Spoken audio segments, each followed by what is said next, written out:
I'm here in Phoenix, Arizona at the all-new Escalade V launch, and sadly Mark will not be joining me for this video as he is currently teaching a masterclass on how to design an entirely haptic and piano black interior. However, I did find Chris in the local dumpster.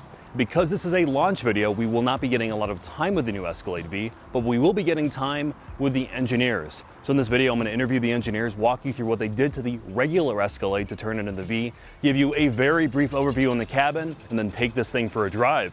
So enjoy.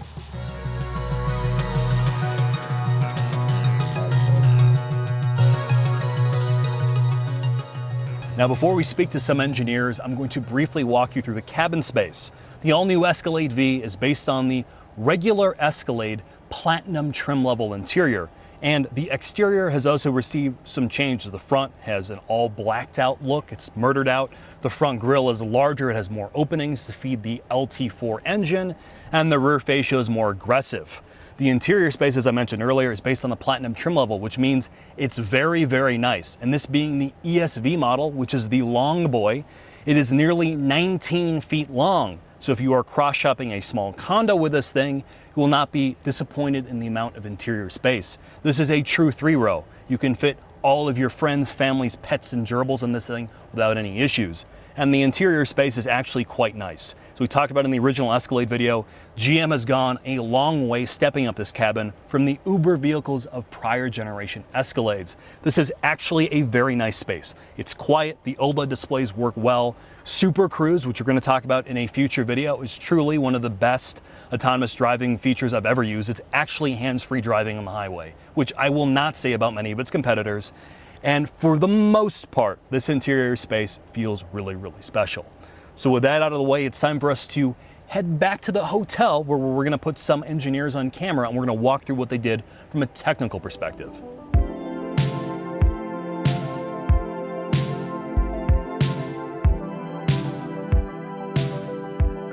Hello, I'm Howard Smith. I'm the Vehicle Performance Variant Manager on the V-Series Escalade. This vehicle has a lot more horsepower and torque to deal with than the base vehicle, as you know. Changing components of the air spring system itself, and most of all, the calibration of the MR, the magnetic resonance system, and the calibration of the air ride. Getting the pitch under control at launch took some work on the rear piston of the air damper. It took a lot of calibration work in the MR system to prevent the weight transfer and keep the front end planted during launches, and also an overall tuning in all the different modes that are available, Sport, Tour, V mode, to give it the ride performance our customers would be looking for in those specific modes. Spring rates, really for the air ride system is a calibration. There's no real hardware changes other than what I've mentioned. The all-wheel drive system is an active all-wheel drive 100% time system. That's the biggest difference between the base vehicle and the V-Series Escalade. There's no buttons to turn four-wheel drive off, change gear ratios for four-wheel drive. It's on 100% of the time, and really it has to be. We have to have that torque split. 40, 60, and even a little bit higher at times to keep this thing planted and keep the torque going where we need it. There's been some other components borrowed off of other vehicles in the GM library. For example, front half shafts came off the Trail Boss vehicle, which is our 2-inch lift pickup, to give us some extra strength to the front axle. But as far as hardware, that's it. The rest of the magic happens with the calibration of the active all-wheel drive system and controlling the split and constantly looking at front and rear wheel speed differences during launch, during the different mode changes to give it that optimum performance. Yeah, my name is Charles Allen. I'm an engine design system manager, worked on the Escalade V. I'm a part of the small block engine team. So this internally is called LT4. It is a motor that you've seen in the Blackwing and you've seen in the C7 Z06. Obviously it is not identical, and you've had to work with packaging constraints, and you've also changed it for a higher output. So walk me through what was done to this motor, tip to tail. Absolutely. Yeah, so the engine itself, starts off with the 6.2 LT4. So we like the 6.2 LT4. It's a very strong power plant. It's got forged crankshaft, forged connecting rods, forged pistons, and titanium intake valves. So packaging the LT4 and the Escalade, the big difference between the Blackwing and this was we had to step up the supercharger size. So the big reason was due to the higher inlet restriction and then exhaust restriction on the full-size SUV. So from the CT5e Blackwing to the Escalade, we stepped up to a 2.65 liter per rev supercharger. So as you can see, we're just really package limited under the space here. We did everything we could to minimize inlet restriction and minimize the exhaust back pressure, but it drove us to a larger supercharger. So this is still the titanium valve train forged internals you find on a regular LT4. It has a unique Eden blower and it's similar size to the ZR1, correct? Yes, that is correct. Yeah, 2.65 liters per revolution. The other thing is this supercharger features an electronic bypass valve. So electronic bypass valve allows for optimal drivability. So think of it as a throttle body. So as you're going in and out of boost modes, and whether you're going back to a cruise or tipping in, that allows the calibrators to have infinite transition calibration, to deliver a smooth torque transfer through the RPM band. Can you walk me through cooling? Obviously, we're here on the surface of the sun, right? It's 109 degrees out. So this motor generates a ton of heat. Can you walk me through your heat exchanger setup, if you have a dedicated oil cooler and all that other fun stuff? Yeah, absolutely. Yeah, so that was one of the big things we worked on during the development of it. We wanted to make sure that, we've got a large SUV that's now going to be capable of towing 7,000 pounds, and we got 682 horsepower worth of heat rejection. So one thing we wanted to do is on the charge cooler here, we increased the charge cooler. So inside the supercharger cover here, there's a charge cooler per bank. So the charge coolers have their own cooling circuit. So you can see the coolant flow jug right here, separate from the engine cooler. The reason we do that is that way we can run that circuit at a lower temperature.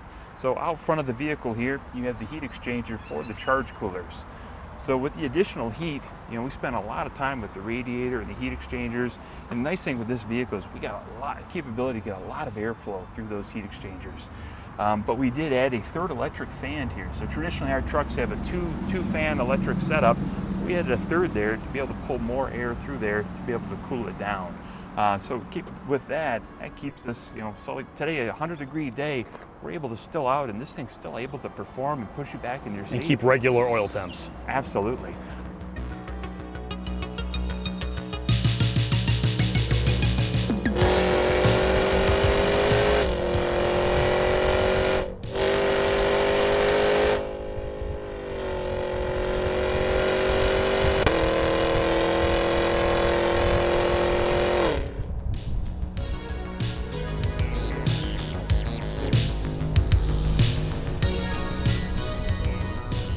Chris, it's, what is it, 90, almost 100 degrees out here in Phoenix. We've spoken to the engineers, and now it's time to show the audience what launch control feels like in a small duplex.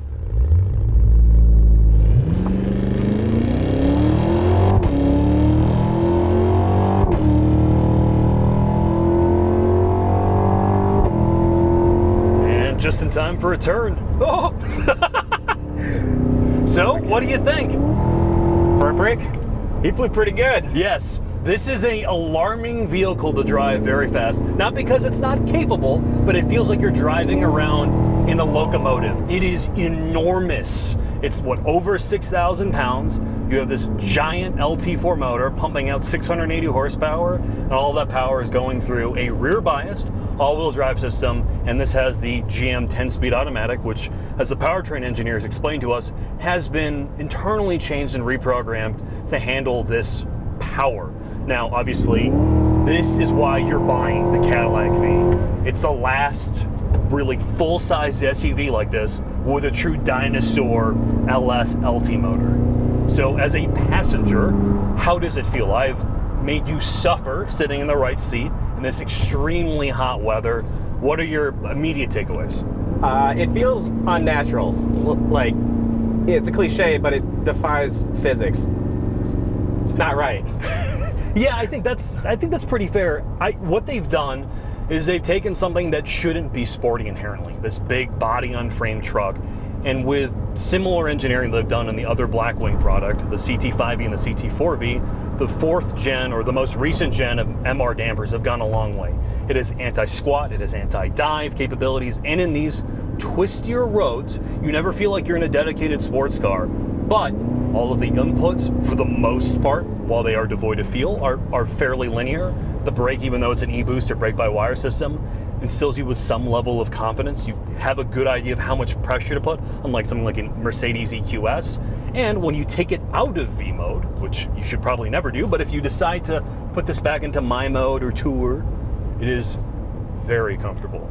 It is very quiet. It is still an Escalade. So what does that mean? Well, this is, and I know this is a cliche, Chris, people bring it up all the time. It has that Jekyll and Hyde personality, but it really does. When you're hauling around your spawn, your 4D kids, because you bought the ESV Escalade, you can do that in total comfort. The noise canceling, the ride isolation is pretty perfect for a truck, right? But when you put it back into V, as we're getting back into the corners and you want to be an asshole or make them feel very ill, you can do that.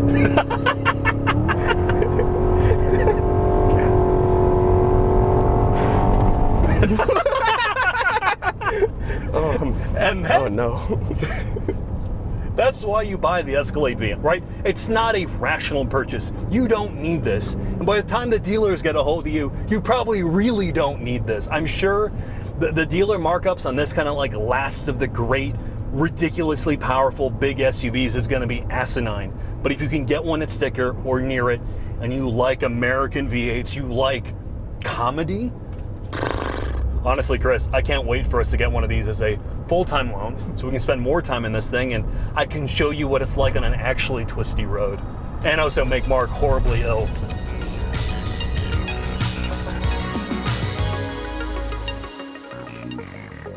Final thoughts on the Cadillac Escalade V, and I wanted to say this first, huge thanks to the Escalade and Cadillac team who were at this event and spent a lot of time with me so I could better understand what they did to the Escalade to turn it into the V. Specifically, the engineering team was wonderful to talk to. So what about the truck itself? Well, to quote my colleague, it's somewhat unnatural. You are essentially driving something the size of a small, luxurious duplex powered by a V8. So when you are driving this thing under full tilt, it feels like you are driving a locomotive. And because of that, it is deeply entertaining. When you drive this in an antisocial fashion, if you don't have a big smile on your face, there's something deeply wrong with you. And on top of that, despite its enormous size, it still maintains some level of body control, and you can thank the MR dampers and the chassis team for that. You are not going to outhandle something like a Porsche Cayenne or X5M, but for its size, it is remarkable for what it can do. And on top of that, it's still an Escalade, which means it has a great interior, it's very usable, it's quiet, and it's comfortable. When you put this into one of its more normal and sedate driving modes, you can't tell it's powered by an LT4, which is exactly what you want in a vehicle like this. And then again, when you put it into V mode, it's one of the better sounding LT4 powered vehicles I've been in. So what are its cons? Well, really there's two. It's very expensive. At around or more than $150,000, you are right up there with the Europeans. And the second is, well, it's fuel economy. With me driving a complete monkey, I got less than 10 miles to the gallon or thereabouts, though I've been told you may be able to eke out around 14 or 15 mpg. But with that said, thanks for watching, and I hope to get our hands on one of these vehicles soon so we can deliver a more in-depth review.